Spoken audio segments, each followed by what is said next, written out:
Hartlik goeiemôre, mag die hierdie baie ryklik seën en sy wonderlike doel in die hart en liewe ook so bereik. Nou liewe vriende, 'n leeu se voorpote is tussen 13 tot 15 centimeter lank en 11 tot 13 centimeter wyd. Die agterpoot is 12 tot 14 centimeter lank en 10 tot 12 centimeter wyd. So 'n bietjie kleiner is die agterpoot dan as wat die voorpoot dan ook is.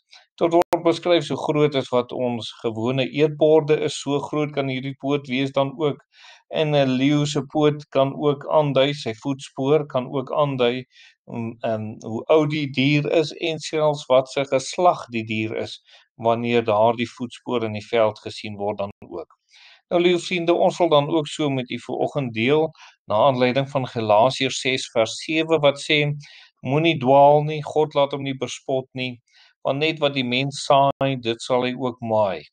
Nou hierdie teksvers is sekerlik 'n teksvers wat tot elke mens praat, want elke mens het 'n verantwoordelikheid in hierdie teksvers en elke mens moet weet dat ons optrede het gevolge en nie een van ons optredes gaan sommer maar net verby nie.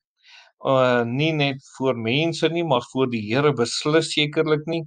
En wanneer ons iets vir die Here doen, sal ons sekerlik ook so loon ontvang. Nou eerstens wil ons vir die een van 4 gedagtes noem, en die eerste is dat ons het 'n groot verantwoordelikheid, want daar staan, want net wat die mens saai. So ons as mens, liewe vriende, is sekerlik besig om te saai in hierdie lewe. Wat ons ook al doen, ons is besig om te saai, of goeie saad of slegte saad. Maar ons is nie besig om niks te doen nie. Ons is altyd besig om iets te saai, liewe vriende, in ons eie lewe en ander mense se lewe, en dit sal sekerlik 'n gevolg hê. Die vraag wat u vandag moet vra is, wat is ek besig om te saai? Is ek besig met die woord van die Here te saai? Is ek besig om die Here Jesus aan die wêreld uit te saai? Of waarmee is ek besig? Die tweede wat ek vir u wil noem is, liewe vriende, die onveranderlike wet wat daar is. Want die Bybel sê baie duidelik hierdie woorde, want net wat die mens saai, dit sal hy ook maai. Nou dis die wet.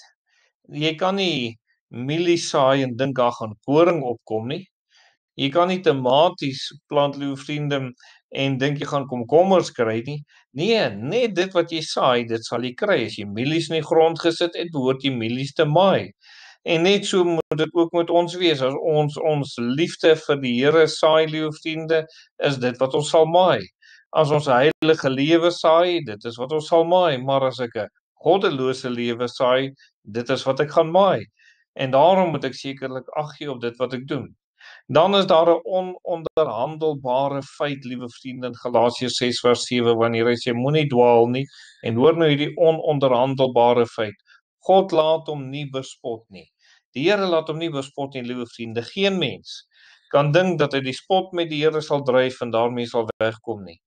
Dis alleen in God se genade en God se getrouheid wat hy sekerlik 'n mens sommer nie net laat dood neerval wanneer 'n mens in sy dwaasheid met die Here probeer spot nie. Ons moet ook nie dink, liewe vriende, dat ons kan doen wat ons wil en dat die Here ons nie ons verantwoordbaar daarvoor sal hou nie. Natuurlik sal die Here dit doen. En dan is daar die baie ernstige waarskuwing, die laaste in hierdie oggend, en dit is, moenie dwaal nie.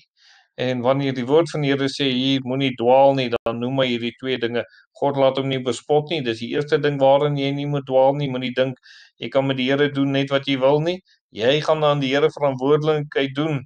En dan die tweede ding is, net wat die mens saai, dit sal hy ook maai. So of wat gaan goud, silwer of kosbare stene eendag wees, liewe vriende, of houtwooi of stoppels. Maar vir ons gaan voor die Here sekerlik staan en ons moenie dwaal, ons moenie onsself mislei of iemand anders nie. Ons het hierdie verantwoordelikheid dan ook. So mag u opnuut vanuit maar die saad van die Here neem en dit saai, en mag jy 'n goeie oes inbring ook so. Kom ons bid saam.